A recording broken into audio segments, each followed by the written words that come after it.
Good morning everyone, welcome back to the aspirants channel. और आज हम लोग बात करने वाले हैं बड़े ही इंपॉर्टेंट टॉपिक के बारे में। वैसे मैं हमेशा बोलते रहता हूँ ना कि बड़े इंपॉर्टेंट टॉपिक के बारे में, क्योंकि इंपॉर्टेंट टॉपिक्स तो है ना। अगर आप यूपीएससी की एग्जाम दे रहे हो या फिर मैं वो सारी चीज़ें नहीं पढ़ाने वाला हूँ या फिर उसके बारे में डिस्कशन नहीं करने वाला हूँ जो इररिलेवेंट है आपके एग्जाम के पर्सपेक्टिव से, है ना। तो इसलिए इम्पोर्टेंट मुझे मुझे बोलना पड़ता है। बट ठीक है, बियर मी आउट, है ना, क्योंकि अभी भी स्टार्टिंग वाली फेज है। खैर कोई नहीं, चलो कोई बात नहीं है। स्टार्ट करते हैं। NPA crisis and bad bank की जो स्टोरी है उसको समझेंगे आज के क्लास में, और थोड़ी सी बैकग्राउंड स्टोरी समझेंगे कि जो ग्लोबल फाइनेंशियल क्राइसिस हुआ, जिसे हम सब प्राइम क्राइसिस के नाम से भी जानते हैं, 2008 में, वो क्या था और इसका रिपरकशन भारत पे क्या हुआ, जिसके चलते भारत ने क्या क्या अपने इस काउंटर चीज को करने के लिए, इस चीज को काउंटर करने के लिए या इसके रिएक्शन में what the steps taken by the government of India. ठीक है, ओके। ऐसे क्वेश्चन तो ये भी पूछना चाहिए कि आप लोग की एग्जाम की प्रिपरेशन कैसी चल रही है। ओके, चलो ठीक है, आगे स्टार्ट करते हैं। देखिए, NPA crisis and bad bank. NPA यानी कि नॉन परफॉर्मिंग एसेट्स, वैसे एसेट्स जो 90 दिन के हो गए और जिनकी शायद रिकवरी हो नहीं पा रही है, उसे हम नॉन परफॉर्मिंग एसेट्स कैटेगरी में डालते हैं। ये हमने लास्ट की क्लासेस में दिखा था। 2000 के डिकेड में हुआ क्या, कहानी की शुरुआत करते हैं कि जो ग्लोबल फाइनेंशियल क्राइसिस हुआ, जो 2008 में एक बहुत बड़ा बबल बस्ट हुआ, जिसको हम लोग हाउसिंग बबल बस्ट के नाम से भी जानते हैं। इसकी स्टोरी क्या है और ये हुआ कैसे। देखिए, कहानी की शुरुआत होती है 2000, यानी कि लगभग आज से 25 साल पहले।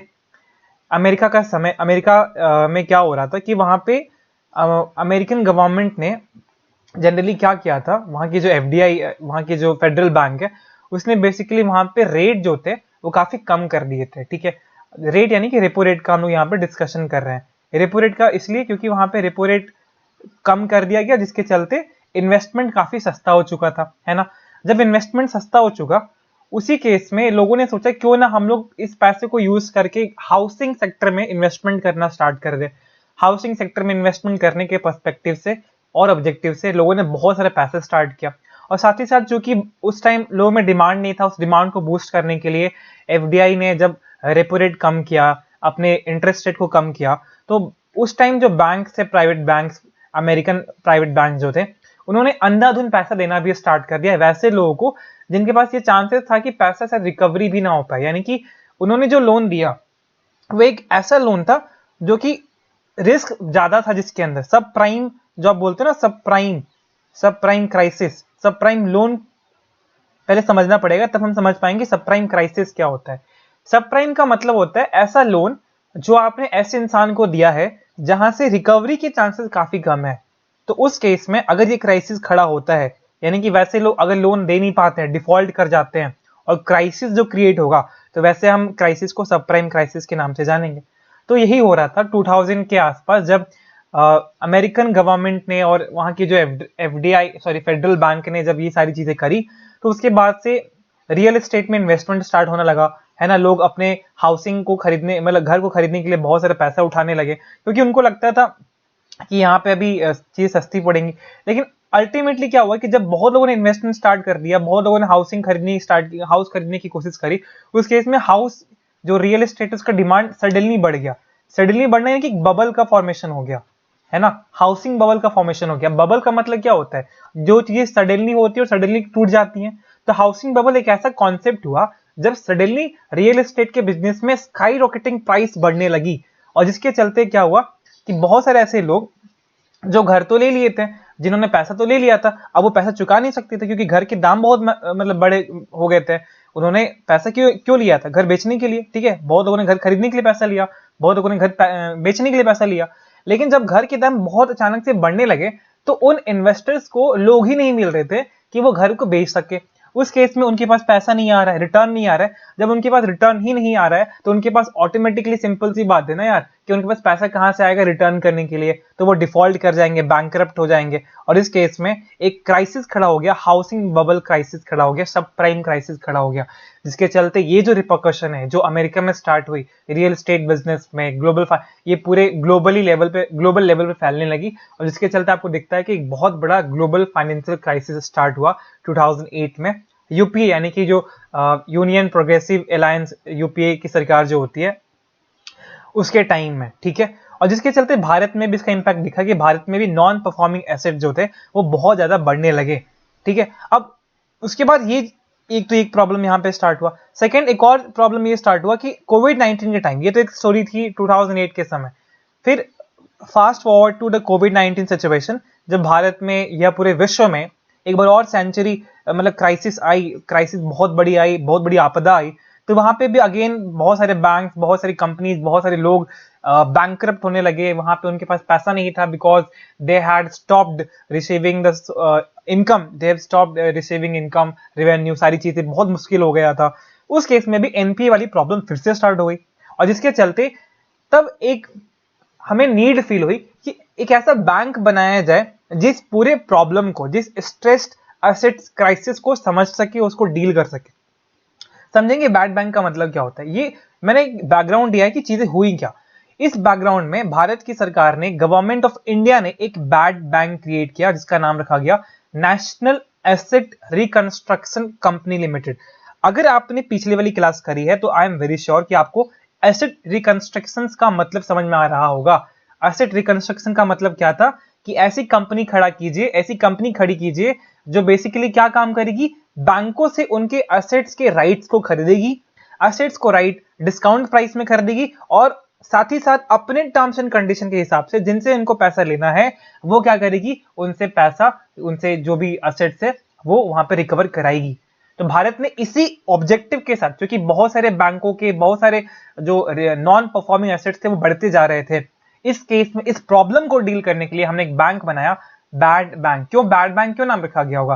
क्योंकि ये बैंक का मेन काम आपसे बहुत अच्छे से बात करना नहीं है, आपसे आपको अपीज करने का नहीं है, आपसे अपने टर्म्स एंड कंडीशन के हिसाब से, स्ट्रिक्ट रूल्स एंड एक्शंस के हिसाब से आपसे पैसा निकलवाएगी, आपसे रिकवरी करेगी, and that's the reason it is a bad bank.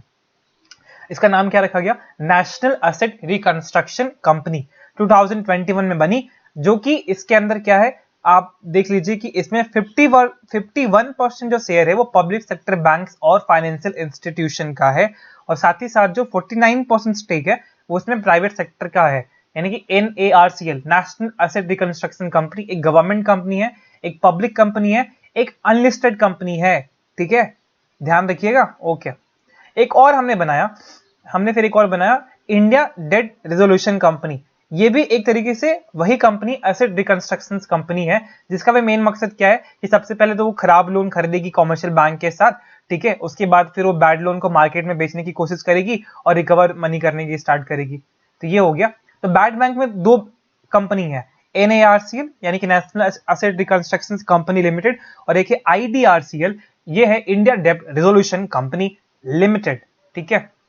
चलो अब समझते हैं, मान लो कि एक SBI है, स्टेट बैंक ऑफ इंडिया, ये बैंक बहुत फेमस है, आपको ही पता है ना। अब इसने 1000 करोड़ रुपए का लोन दिया है किसी इंसान को, किसी कंपनी को दिया, लेकिन ये 1000 करोड़ का जो उसने लोन दिया ये एक नॉन परफॉर्मिंग एसेट्स में तब्दील हो गया। अब SBI के पास क्या होना चाहिए कि ये जो नॉन परफॉर्मिंग एसेट है, अब उसने लोन दिया होगा तो ऑब्वियस सी बात है उसके पास कुछ कोलैटरल चीजें होंगी, पेपर्स होंगे, डॉक्यूमेंट्स होंगे।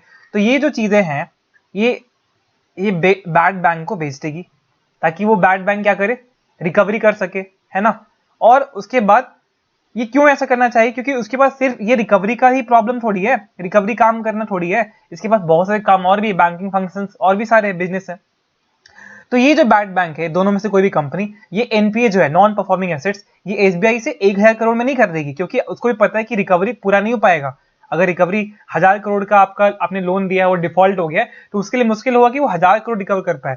ये बैड बैंक बोलेगा हम ना देखते हैं कि कितना रिकवर हम कर पाएंगे, उसके हिसाब से हम आपको इतना रुपया दे सकते हैं। तो पहले एक SBI, ठीक है, यहाँ पे एक बैड बैंक, अब इसके पास है 1000 करोड़ का एक नॉन परफॉर्मिंग एसेट्स, तो SBI इसको बेचेगी तो क्या बैड बैंक इसको 1000 करोड़ देगा? नहीं, ये नहीं देगा, ये एस्टिमेट करेगा।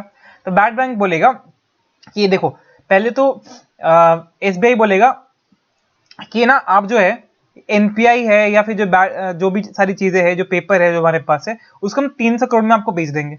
मतलब हमें लगता है कि 1000 करोड़ तो पूरा बर्बादी हो जाएगा, हमें मिलेगा नहीं। तो हम एक काम करते हैं, आपको हम 300 करोड़ दे देते हैं, मेरे को आप 300 करोड़ दे दो और ये जो डॉक्यूमेंट है मेरे पास जिसका वैल्यूएशन 1000 करोड़ है वो आप रख लो। तो 300 करोड़ में भी उसको फायदा ही दिख रहा है बैंक, क्योंकि उसको लग रहा है ना कि 700 करोड़ चलो कम, मतलब 300 करोड़ कम मेरा लॉस होगा। तो बैड बैंक क्या करेगा, वो उसको 300 करोड़ इमीडिएटली पे नहीं करेगा। एक टर्म्स एंड कंडीशन अप्लाई हो गया है कि हाँ 300 करोड़ में डील हो गया, लेकिन उसके बावजूद ये बैंक है ये इसको 300 करोड़ में नहीं बेचेगा, बल्कि ये जो बैड बैंक है उसका 15% बोलेगा कि हम आपको अभी दे दे रहे हैं, यानी कि 45 करोड़ कैश में। बाकी जो 85% है वो हम आपको एक सिक्योरिटीज के फॉर्म में देंगे, एक पेपर के फॉर्म में देंगे, जो तभी हम आपको देंगे जब बैड बैंक जो हमारी कंपनीज है वो सारा पैसा रिकवर कर ले। तो एक बहुत ही बड़ा टर्म्स एंड कंडीशन अप्लाइड होता है। ऐसा नहीं है कि बैड बैंक महान है या फिर भगवान है जो सारी चीजें एक बार में कर लेंगे। उन्हें भी पता है कि रियलिस्टिक पिक्चर का देखा जाए तो सिंपल सी बात है कि मुश्किलें आएंगी ना, टर्म्स एंड कंडीशन मुश्किल होगा, रिकवरी करने में मुश्किलें आएंगी, और शायद वो जो आपकी पेपर है वो मार्केट में कोई लेने वाला भी ना हो, उस केस में मुझे सारी चीजें देखनी है, ठीक है। लेकिन व्हाट इफ अगर बैड बैंक इस फ्यूचर में इसको बेच ही नहीं पाए, ये जो उनके पास पेपर था या जो इनके पास असेट्स था उनको मार्केट में बेच ही नहीं पाए, उस केस में गवर्नमेंट ऑफ इंडिया ने बोला है कि हम आपको गवर्नमेंट गारंटी देंगे एसबीआई को। जैसे आपने तो 45 करोड़ पहले दे दिया बैड बैंक ने, लेकिन जो 85% है 300 करोड़ का, यानी कि 255 करोड़, वो तभी ना पे कर पाएगी bank, sorry bad companies, bad bank वाली कंपनी, जब उसने रिकवरी करी। अगर रिकवरी नहीं कर पाएंगी उस केस में गवर्नमेंट ऑफ इंडिया ने बोला है हम आपको गवर्नमेंट गारंटी देंगे on the securities that will be issued by the bad bank. आपको जो हमने 85% वाला जो सिक्योरिटी दिया है ना, उसके बेसिस पे आपको हम चीजें इंश्योर करेंगे, तो गवर्नमेंट की बैकिंग भी है, ठीक है। तो ये एक पूरा मतलब फुल कॉन्सेप्ट है। बैड बैंक के चलते क्या होगा, जो कमर्शियल बैंक के पास जो कैपिटल है वो थोड़ी सी मतलब फ्री हो जाएगी, जिसके चलते आप लेंडिंग ले सकते हो, इन्वेस्टमेंट प्रमोट कर सकते हो। बैंक के बैलेंस शीट में जो प्रॉब्लम आ रहा है जिसके चलते इन्वेस्टमेंट शायद नहीं हो सकता है, तो वो भी एक बड़ा अच्छा चीज होगा इन्वेस्टमेंट की पर्सपेक्टिव से देखा जाए। और साथ ही साथ बैड बैंक एनपीएस को थोड़ा सा टैकल तो कर ही सकते हैं। देखो पूरा एनपीएस को टैकल करने के लिए आपको आपकी इंटरनल जो है फंक्शनिंग है, आपकी जो एस्टिमेशन है, आपकी जो रिकवरी प्रोसेस है, उसको पूरा ट्रांसपेरेंट भी करना पड़ेगा। साथ ही साथ आपको रिस्क असेसमेंट करना पड़ेगा। आप जब किसी का आप देख रहे हो उनका पूरा बैकग्राउंड फिल्टर करना पड़ेगा, आपको केवाईसी अच्छे से करनी पड़ेगी। तो एक बहुत ही कॉम्प्लेक्स प्रोसेस है, लेकिन एक कॉम्प्रिहेंसिव प्रोसेस है, जिसमें से वन ऑफ द स्टेप है बैड बैंक का क्रिएशन। ये कंप्लीट स्टेप नहीं है, ठीक है। इसी केस में आरबीआई ने जो है मतलब सारी चीजें और भी स्टेप्स लिया है। जैसे अभी हम लोग पढ़ेंगे आईबीसी बनाया गया, इंसॉल्वेंसी बैंक्रप्सी कोड बनाया गया। खैर ये तो हमने पढ़ा, नॉन परफॉर्मिंग एसेट्स के बारे में थोड़ी सी इंफॉर्मेशन थी, आई थिंक आपको समझ में भी आया होगा, ठीक है। आया समझ में? चलो ठीक है, नेक्स्ट क्लास में देखते हैं कि फिर ये इंसॉल्वेंसी बैंक्रप्सी कोड क्या है और उसके बारे में और इन्फॉर्मेशन लेते हैं, ठीक है। Thank you. तो this is Nikhil Dubey signing of.